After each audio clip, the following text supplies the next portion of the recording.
Our webinar today is in partnership with Arctic IT, Cybersecurity in the World of AI Safeguarding the Future of Tribes and Enterprises. Special thanks to today's webinar partners, Arctic IT. Today we have presenting with us Bill Travitz, Phillip Jackson, and Mac Quig from Microsoft. We are glad that you are here, and these guys have a lot of really cool things to share with you guys. Just a couple learning objectives to take away from this webinar. I'm going to go through these quick because I'm sure they'll hit them in their actual presentation.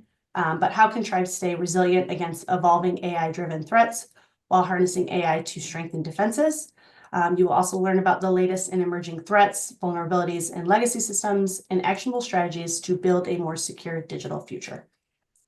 Phil, I'm going to kick it over to you. It's going to be great. Thank you. Awesome. Well, we're so glad you all joined us today. We want to talk about cybersecurity in the world of AI. AI seems to be consuming the news. We see it every day, impacting all of our lives in different ways, and security is not immune to what's going on in AI. So today we want to talk about how you might safeguard your tribe and your enterprises related to AI. So I'd like to introduce myself. My name is Phillip Jackson. I am Chief Information Officer here at Arctic IT. I've been here over 6 years. I oversee all of our security, all of our internal IT, as well as our managed service offering at Arctic IT. Been here in IT over 25 years, and I'm a member of the Choctaw tribe. So, Mac, would you like to introduce yourself? Sure. Hey guys, Mac Quig. So I run the Azure business that focuses on tribes, Alaskan Native corporations, Indian Health Service, and Native Hawaiian organizations at Microsoft. So I've been on this team at Microsoft for 6 years. I ran a business that was focused on tribes prior to that at Veeam and another startup. So I really am passionate about this space. I'm also passionate about our topic today. So looking forward to talking through this with you guys, but happy to be here, and thanks for joining. Bill. Thanks a lot, Mac. Hey, everybody. Some of you will probably recognize me. My name is Bill Travitz. I'm the Senior Tribal Technology Strategist here at Arctic IT. I'm in my 39th year of IT service delivery. Many of you will know me from my time at the Eastern Band of Cherokee Indians. Back in 2019, we were ransomed and built out the first full zero trust architecture in Indian country. And I've been going around to TribalHub and other speaking events since then. My current role here is supporting our tribal clients and trying to help them bring good information into their space. And I'm going to go ahead and kick off for today what our agenda is, and then I'm going to pass it back to my cohorts, and we'll go from there.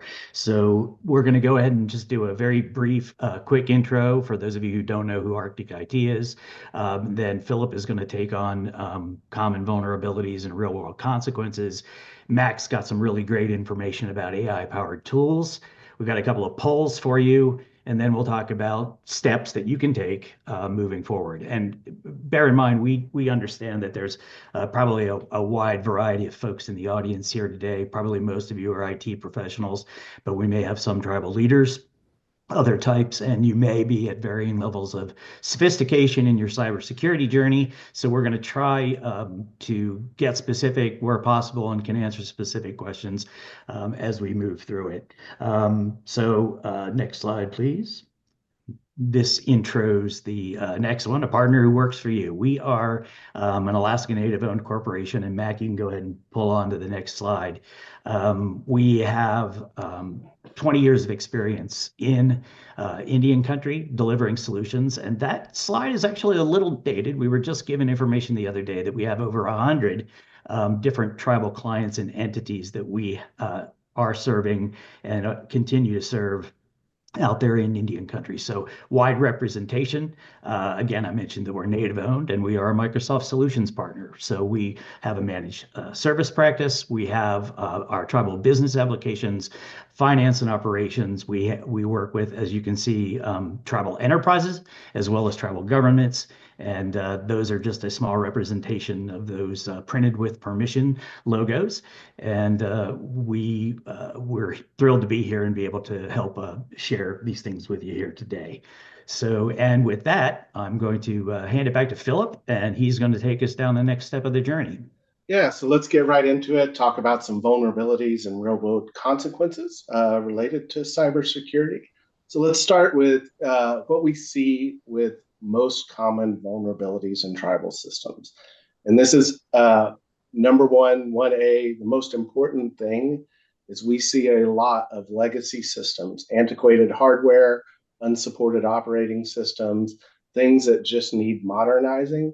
You can do everything else that we talk about today, but if you're on unsupported hardware, unsupported operating systems, you're leaving the front door open to exploits.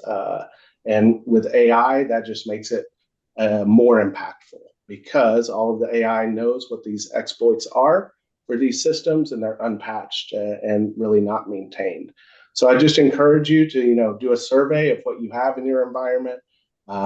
Get with leadership and try to replace any modern or any legacy systems with modern systems. Really, it's one of the most important things you can do. The second one speaks to a lot of us. I think we all have resource constraints. We're trying to do a lot with a little, and that's always a challenge, especially around security. We all need more security resources, but I think we're going to talk about some things today that will help leverage your staff, help make you more efficient so that hopefully they have the bandwidth to really focus on these security needs. I'm excited to see that today. The third thing I would say, with the advent of SaaS solutions and being able to spin stuff up easier in Azure and that kind of things, many departments kind of go it alone and don't get involved with the IT department to provide that governance and security. So really, it's important that the IT department is a partner with all of the rest of the departments, not here to, be in control, but rather to help provide that governance and security to make sure that the systems that are in place are talking well and have the right identity and security around them. So no data is in silos. So what are some of the real world consequences from these outdated technologies or not modernizing your system? First and foremost is definitely a financial impact. You can see almost 5,000 ransomware attacks. I'm sure that's underreported. A lot of people do not report when they have a ransomware. $3.1 billion in payments to ransom. So not only are these bad actors demanding money, but you have a financial impact in that your systems are down. And that kind of leads to number two is tribal membership disruption.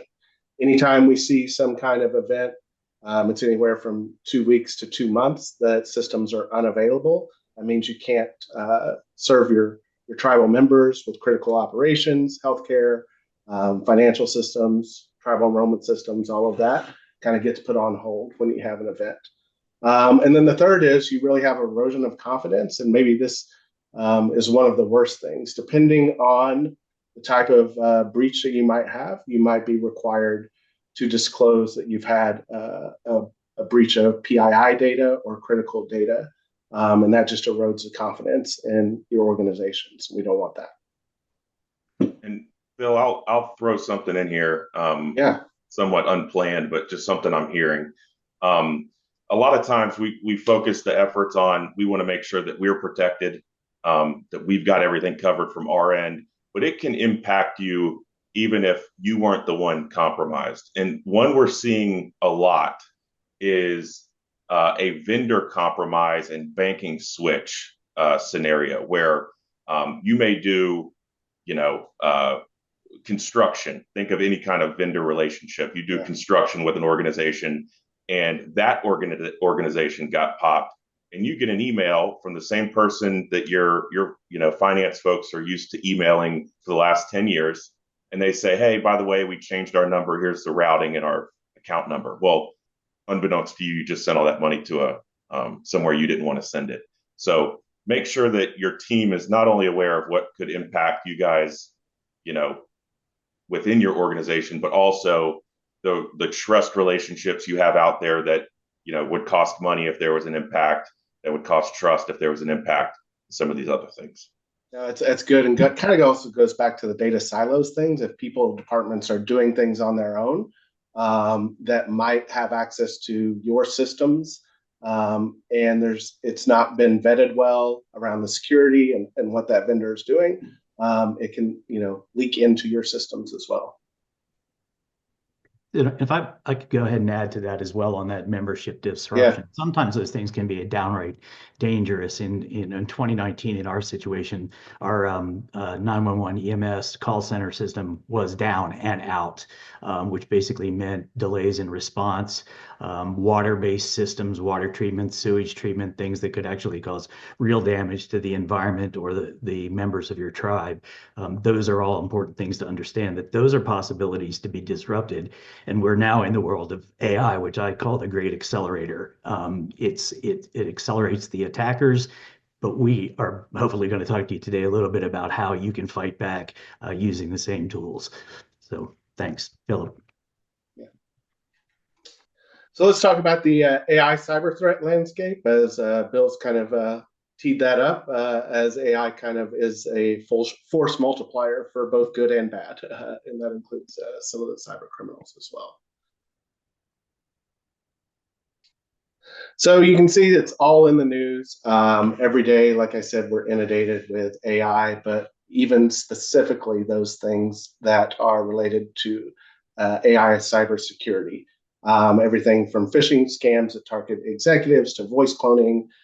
It's all in the news, and criminals are using this technology as well. So let's talk about some of these trends. Automation of cyber attacks. So because of AI,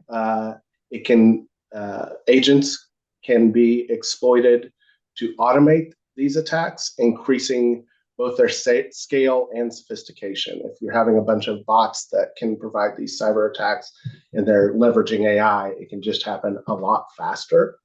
And those people who maybe were less capable, novice maybe cyber criminals, now have a lot more tools at their disposal and makes them kind of master cyber criminals through the use of AI.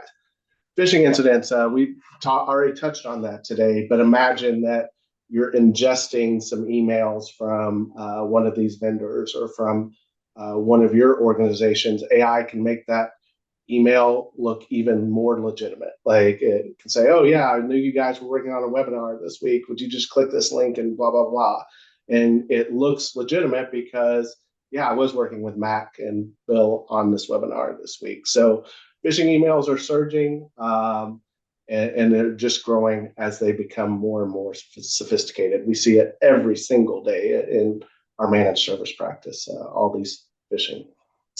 This one is super interesting to me. So, Bill talked about how AI is a force multiplier. All technology can be used for good and bad. Here you see Amazon went from like 100 million to 750 million attacks per day. So that's a 7-fold increase in the amount of attacks just because of AI. So I think of it a lot, again, AI can be used for good in your organization and could be used to help someone do their job. But if your job is to try to exploit someone's systems, it's helping force multiply that as well. And then deep fakes are a real concern. I've actually done some voice cloning just to try it myself, and I'm not super sophisticated, could do it in a short amount of time without a lot of audio. I think that's also interesting. You don't need like 10 or 15 minutes worth of audio to clone someone's voice. You just need a short clip of like 30 seconds. Maybe a cyber criminal calls your CEO, records the call, gets that video or that audio off of there, and now can clone that person's voice. Financial institutions used to use voice fingerprinting as a method of authentication, but that's not going to work anymore. So deep fakes are really coming. So the other thing I want to talk about a little bit today as it relates to AI is shadow AI. So 61% of IT leaders know that there are unauthorized AI applications in their organization. So your people in your organization are using AI, and you may not be aware of it. So 75% of office workers today use AI. But look at this next stat. Of those AI users, 78% are bringing their own tools to work. In other words, the organization hasn't provided what AI tools they want to use. Maybe they don't have a policy in place. And so people are using AI whether you want them to or not. And that's a scary thing inside your organization. I think Matt's gonna talk a little bit about that later too. And then of these people, 52% don't want to tell their boss that they're using AI to do their work. So all of that to say, we're going to talk a little bit about policy. Your organization definitely needs an AI policy so that you're outlining not only what isn't acceptable, but what is acceptable in your organization around AI. Because if you just try to squash it, they're going to use it on their phones or something like that, and you're not going to know about it. Okay, so I think Lindsay has a quick poll for us. Throw that up. What are some of your biggest concerns when it comes to cybersecurity and AI? Is it outdated systems, resource constraints, data silos, the velocity of cybersecurity attacks, lack of governance and policy, emergence of deep fakes, or shadow IT? So if you want to vote quickly on that.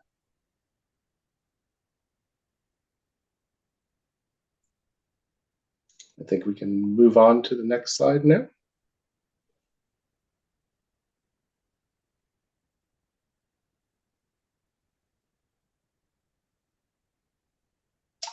Oh, good. Have the results there. So shadow IT is definitely a big concern, and AI policy and governance. So thanks.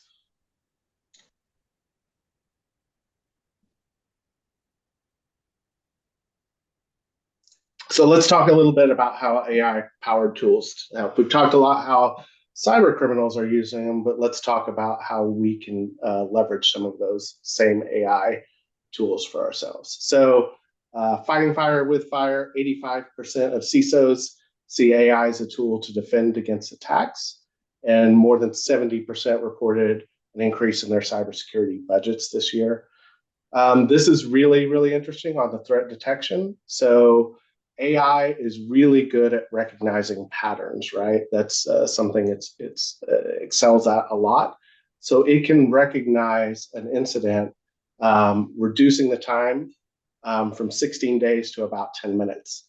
Getting in front of that, as soon as you know like something is happening, getting in front of that is key so that it doesn't spread throughout your organization and you end up with something that's really hard to contain. So AI can help really identify those quicker than humans can. Market expansion, you see there's a lot of AI tools and coming into the market, 24 billion in 2023, but that's going to be 134 billion dollars in AI cyber tools. And then organizational investment, 94% of IT leaders are investing in AI-based cybersecurity solutions. And since we're talking about that, Mac, I think hand it over to you. Sweet.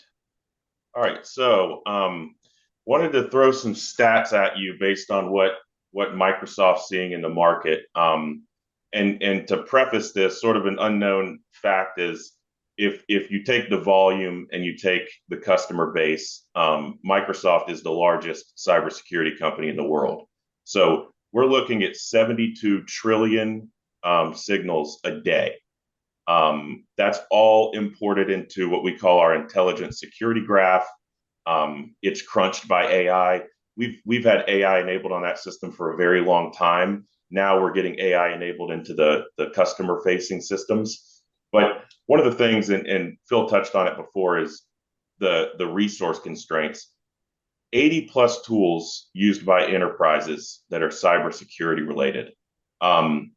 That can be a problem, right? We talk to customers all the time that are up at 2 a.m. because they got a security ping on their phone, or they've got a leader asking them to use one tool when they would prefer another tool. It seems like the vendor sprawl in the cybersecurity market is hindering a lot of advancements and promoting sleepless nights. So I want to talk a little bit about that, and then how AI is sort of enabling that. And then the other piece is we've got 34,000 full-time security professionals at Microsoft worldwide. So our tools are provided to you to use them as you wish. But when it comes to the best practices and how we're protecting our infrastructure with things like the Secure Futures Initiative, that's where we're using AI. And a lot of times what we'll do is we'll publish things like the Cyber Defense Report on, what did we learn running our own business that you could also use in your own organization. So, sorry, go ahead. I was just going to say, yeah, like on that, it is a good reason if you're not already in the cloud to be in the cloud, because Microsoft is seeing these events and they can identify them way faster than you could if you had a bunch of on-prem stuff, right? Because those signals are typically the same. So, you all see more events than anyone else, and so you can identify them quicker.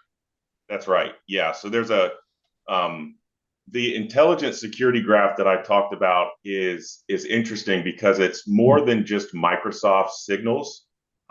We've got partnerships with the other big IT vendors that you know well, where we are trying to get as much cyber data pumped through the system as possible. So it's not necessarily one of those things. It's like a competition deal at Microsoft on the cyber signal side. It's more so a collaborative effort across the industry to try to make sure that, hey, if we see something coming, how can we alert folks to that? And to be honest, that's where AI comes in. So the idea behind the AI embedded in security is how do we tip the scales in favor of the defenders to be able to minimize alert fatigue and get everybody to a point where, machines know machines, right? So there's always going to be a human element to it. But what are the events that we see all the time? And what is the risk behavior that we can start getting really, really detailed on to be able to look at this and say, hey, here's a problem, here's something you should maybe look at, and here's something that's just not an issue at all. And I think that goes a long way when you're looking at tools. How do we leverage this tool? And then, what is this tool going to cost us, right? So AI is not a replacement for the human endeavor in cybersecurity.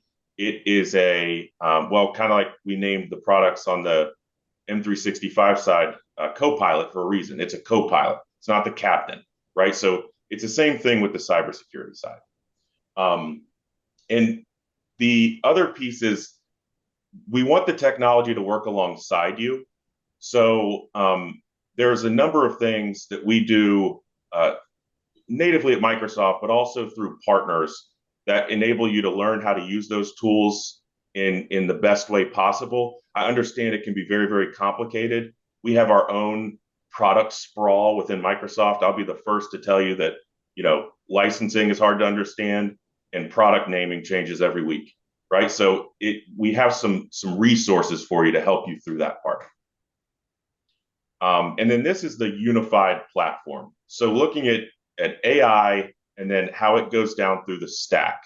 The idea here is this unified SOC, essentially, a security operations center or platform.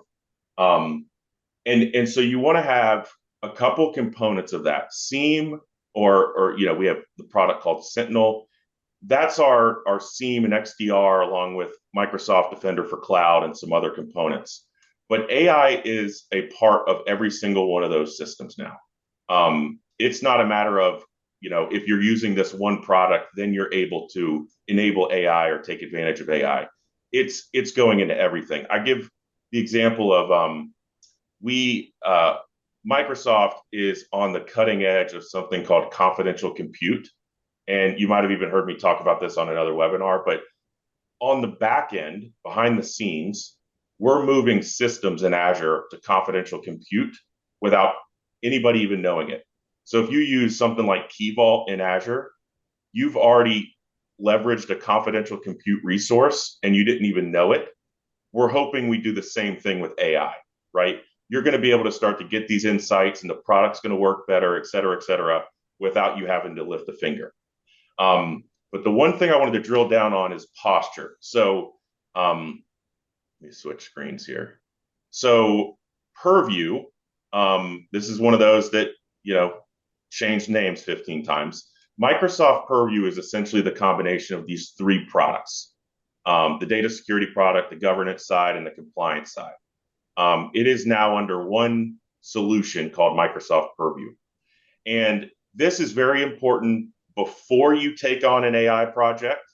It is also very important if you do anything with data, which is everybody, right? So having a solid foundation of policy and governance is where we suggest everybody starts.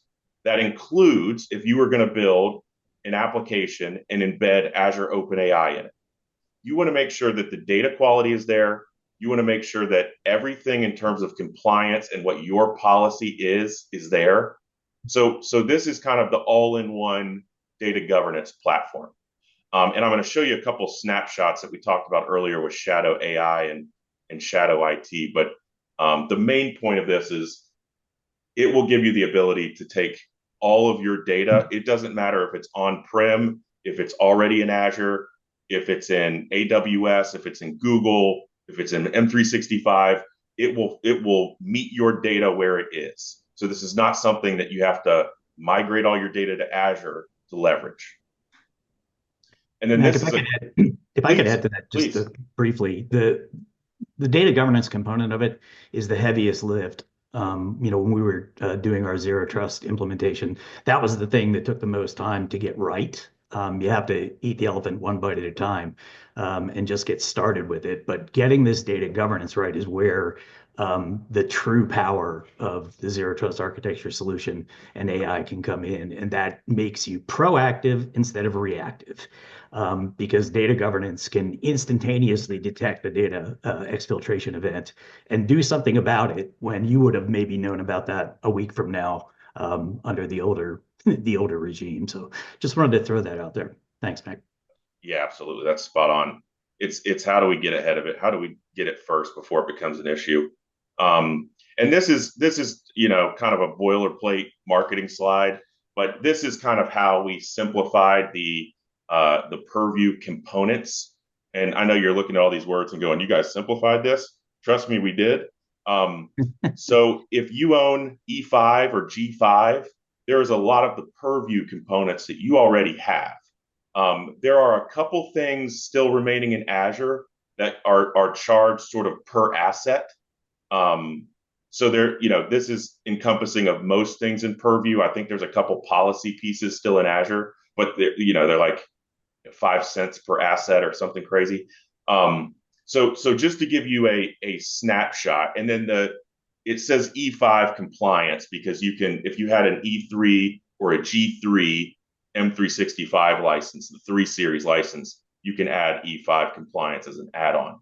And so this just gives you a sense of, we went from 20 different products, all within different sectors of our licensing model and consumption model, and tried to kind of formulate a simple path forward. Very similar with a solution like Fabric, right? Where it's taking Power BI and Synapse and all these things and putting them all under one umbrella. So just to give you a sense, and that's the retail cost, government discounting, government cloud pricing, all that stuff varies, but just wanted to give you a sense of what we were talking about.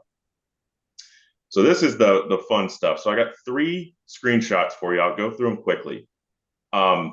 This is now, if you went into Purview today and you had some stuff configured, the top left-hand corner where it says AI Hub, I believe this will now say Data Security Posture Management. So this goes back to the posture piece we were talking about. We have so many customers coming to us and saying, look, we gave our employees Copilot and they're still using Bard, or they're still using OpenAI commercially, right? There is a big difference in AI. They are not all created equal. And I know everybody on this phone call knows that. But Microsoft's Azure OpenAI versus OpenAI are very different related to data policies. Microsoft took a stand early on that anything in Azure AI or Copilot is locked to your tenant, and it will not be used to train other models or models for other customers or anything like that.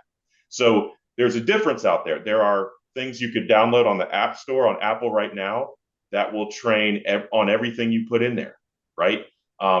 So Purview does a good job of finding the apps that your employees are using, and then probably even more. I mean, it doesn't really matter if they're in there going, create a picture of my dog with 5 tails. Like, that's not our concern. Our concern is PII and organization specific data, right? So Purview does a great job, and this is not all it can do, but wanted to show you this quickly. This is looking at sensitive data prompts. So just out of the box, it's looking at things like credit card numbers, social security numbers, banking numbers, any kind of PII and financial data points. And then you can configure more organization-specific PII policies. But it's looking at how many prompts are happening in Copilot, how many prompts are happening in other AI assistants. Then in the bottom right, it's showing you the prompts that have sensitive data that are in the different AI assistants. So you can see Copilots in there, OpenAI, ChatGPT. That's not Azure OpenAI, that's just OpenAI. And then this is sort of a scroll down of that. So now you can see it's getting a little bit more detailed. One of the things Purview is really good at is risk behavior. So you're looking at sensitive data and prompts, but then in the bottom left, you're looking at the total users of Copilot. So a user of Copilot would just be somebody that made a prompt. And you can see those risk scores for those users. And this is based on how they communicate with the agent, what kind of data they're putting in, how they're leveraging it once the data has been sent back to them. Are they copying it to a clipboard and posting it on Facebook? Or are they putting it in a SharePoint site that's not protected, right? It kind of follows data from end to end. Then you can drill down a little bit further. And it's the last thing I'll show you here. So this is the risky AI usage. And it's giving you a scatter plot of risky behavior from a user, right? So you can see in the sort of middle of your screen, they copied sensitive info over to a clipboard. They received a sensitive response via Copilot, and it has a risk score associated with it.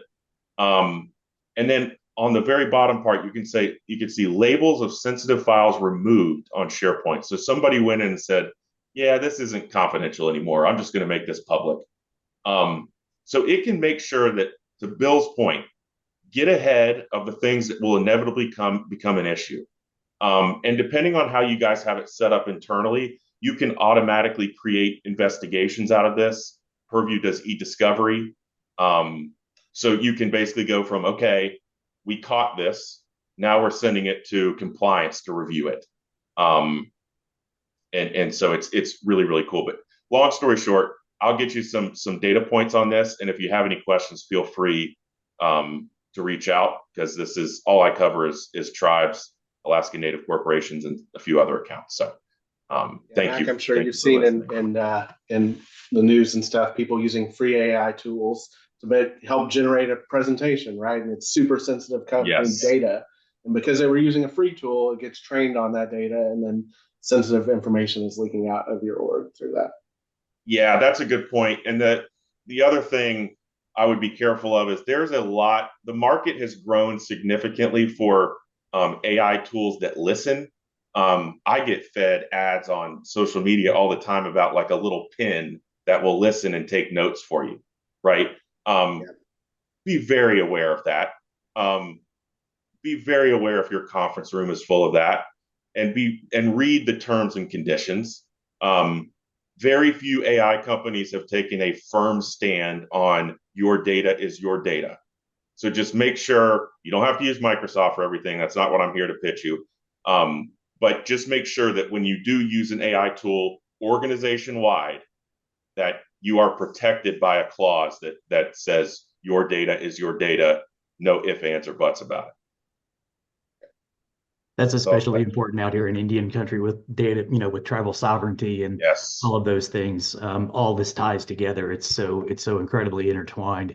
And we are, I'm working with clients right now who have no AI policies and they don't know what they're using out there. And so this stuff is already ahead of us in some ways. Oh yeah, 100%. It's scary how quick everything went.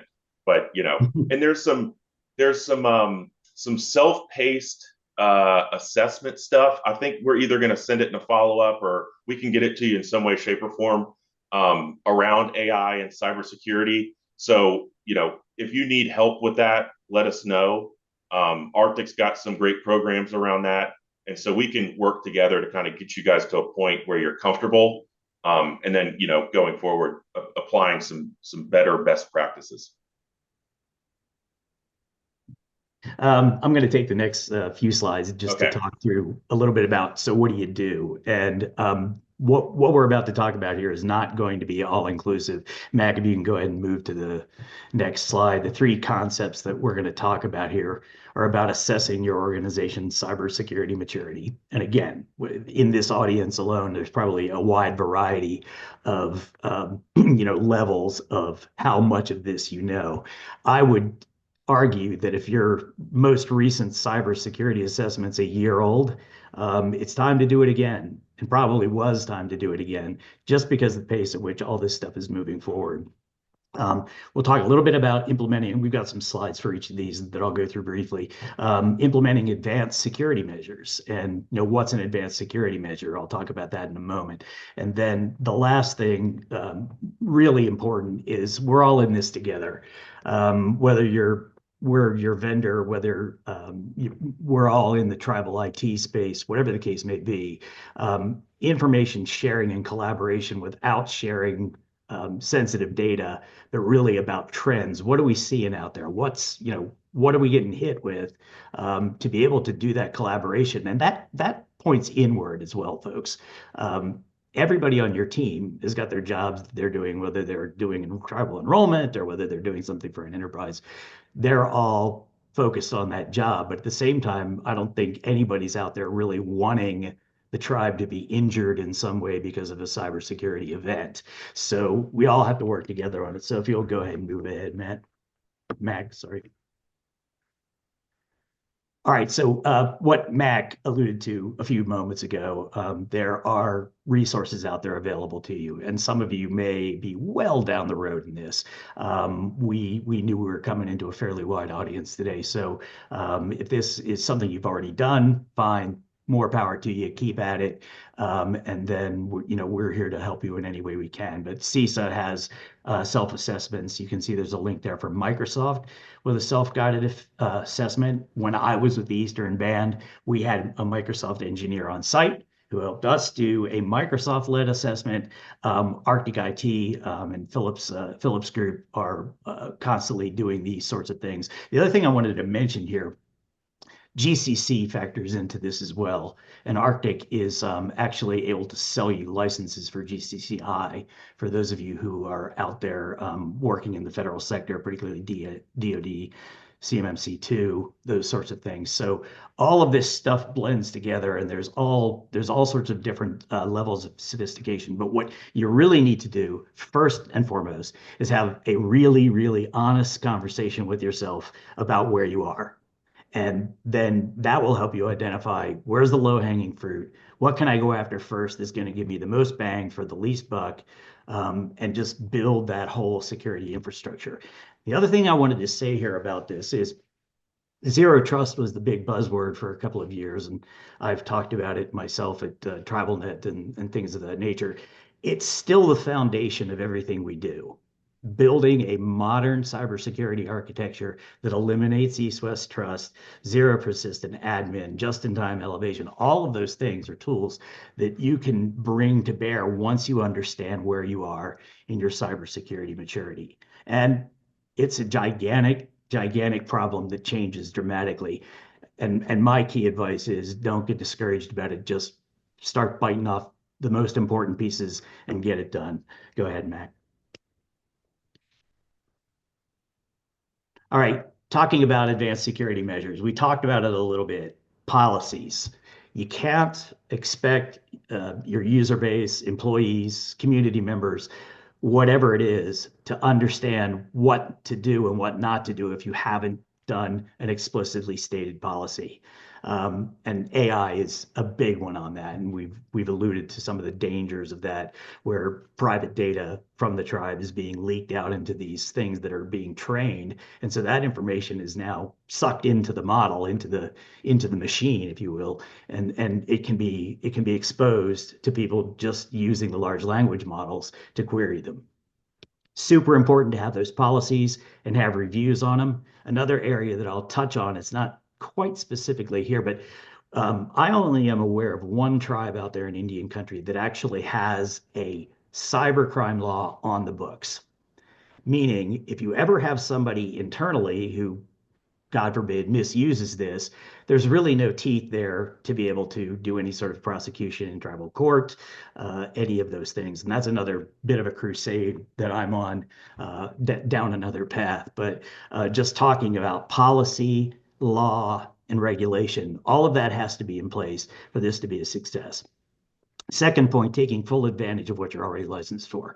So going back to 2019, we were an E5 customer. So we had the full sync. The only thing we were using at the time of that ransomware attack that was in that cloud suite was actually the Exchange Online. And consequently, it was the only thing that did not go down in the ransomware attack. So super important.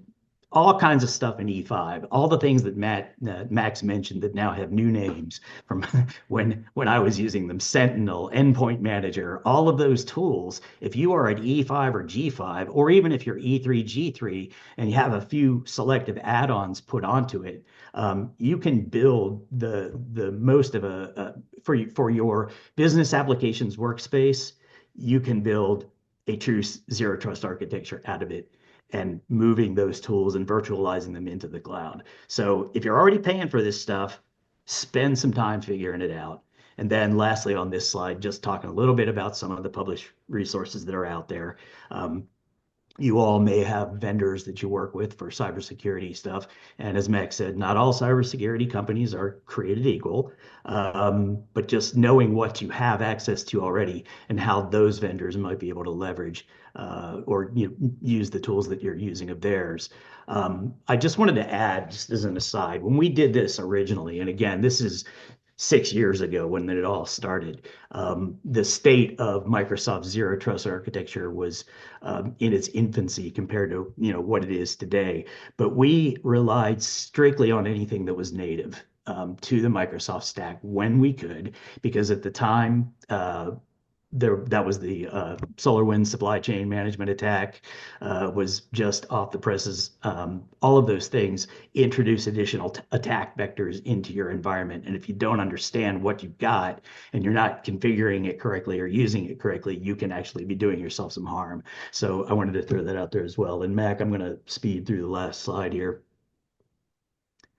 This is the one that addresses community and information sharing. TribalHub, obviously, you're all here as members of TribalHub, but Tribal ISAC, I had the privilege of being on the founding steering committee for Tribal ISAC when I was still on the tribal side. Great organization, but that sort of learning that's specifically for tribes and things that confront tribes and the problems that you have in, to address in your business model. There are other ISACs out there. If you've got critical infrastructure, there's a water ISAC. There's a bunch of them out there, a giant list, but get involved in those things that you think will make sense and use them to help surface issues and solutions that others have used. And then last thing, and Mac, if you want to touch on this briefly, there's a new thing coming out here, and I'll let Mac talk about the Azure Tuesdays. Yeah. So a colleague of mine, her name is Nicole. She runs the Azure business for all the federal small independent agencies across the federal civilian business at Microsoft, and she started something called Azure Tuesdays. She brings in a technical colleague of ours, a industry person, and talks through some scenario of what we're seeing out in the market. Sometimes cybersecurity related, other times infrastructure or data. But I was going to make that available to everybody. So if you have any interest in that, I can send you the invite. Just shoot me a note, and I'll get that over to you. And then coming soon, we're going to have a more tribal specific video podcast sort of deal. That's a little bit further out, but stay tuned for that. And it'll be a great way just to get some additional information. Thank you, Mick. And that is what I have in that group of slides. So I'm going to hand it back to Phillip to wrap us up here.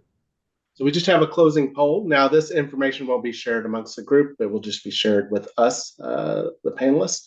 But if there are ways that we can help you, we'd love to help you with that, whether it be sample AI policy, cybersecurity need that you might have, future projects.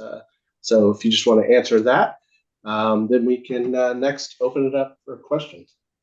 I think, Lindsay, there's some questions in the chat. Sorry, gentlemen. It looks like the questions that got asked are all in the Q&A.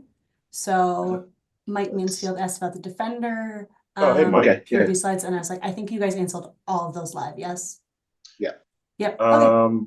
I don't think I answered the GCC one from Mike, but hey, Mike, the Defender eventually have an agent like SecureWorks to monitor our endpoints. It does.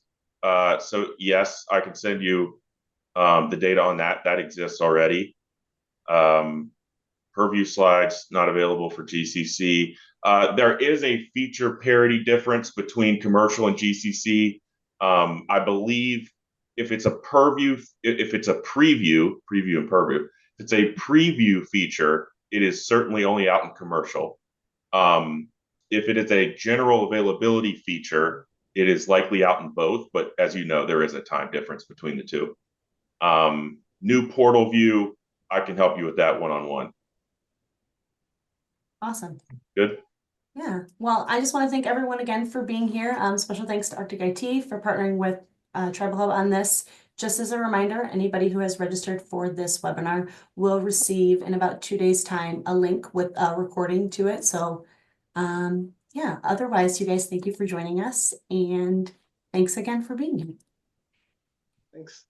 Thanks, everybody. Bye.